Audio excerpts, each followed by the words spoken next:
Tontolon'ny tanora sy fandrarana ho tanterana ny faina amby roapolo, fito amby roapolo ary valo amby roapolo ny volana septambra ho avy izao ny zakabe national 324 an'ireo mpikambana ao amin'ny JCI na ny Jeune Chambre Internationale eto Madagasikara. Fampahafantarana misimisy kokoa entin'ny Fanora Kotondratsimba. Aharitra 3 andro ny zakabe national izay ho tanterahan'ireo mpikambana ao amin'ny JCI ka tanora 200 no andrasana amin'izany. Mandritra ny zakabe no hanaovana ny tatitra amin'ireo tetikasa nandritra ny taona sy hanavaozana ireo folosy mpitantana ao amin'ny fikambanana. Tanjona amin'ny hetsika ny hanamafisana ny firaisan-kina eo amin'ny mpikambana, ny fanomezan-danjany koltoraly eo aty afovoantany, eo ihany koa ny fampiofanana ireo mpikambana. Teo amin'ny firenena 320 amin'le mois de juin, mois de l'impact numéro 2, assurer une éducation pour tous.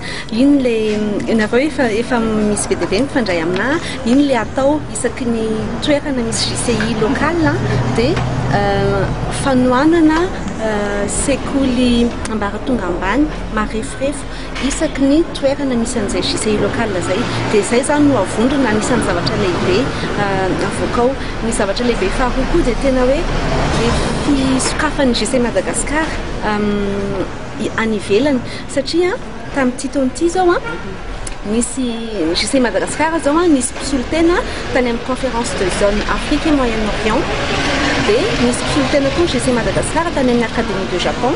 Les conférences Afrique teo tany Botswana dia Académie de Japon tamin'ny 2012 dia teo anelanelan'izay nisy vice-présidente internationale ny JCI tonga teto, dia ny fahaefatra tonga teto koa ny président national ny Jeune Chambre française dia ny présidente mondiale moa reny efa hitantsika iny tonga teto, dia ny fahalidimina ho avy afaka herinandro vitsivitsy ny misy délégation iraisam-pirenena ho avy, anisan'izany ny président national ny JCI Japon.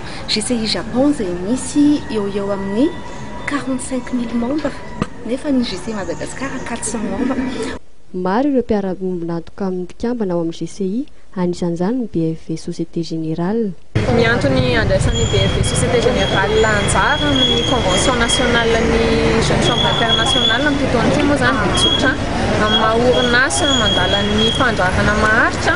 Ny BFV Société Générale dia manomana tanteraka ny tanora amin'ny fandraisana anjara amin'ny firenena, dia anisan'izany ny Jeune Chambre Internationale izay efa nitohanan'ny BFV Société Générale nandritra amin'ny taona maro dia mbola averinay tohanana zareo. Marina fa ny fotoam-piasana an'ireo mpitantana ao amin'ny JCI rehetra dia herintaona ihany, ary ny JCI dia tsy manana teti-bola manokana anaovana ireo tetikasa maro hoy ny nambaran'ny tompon'andraikitra.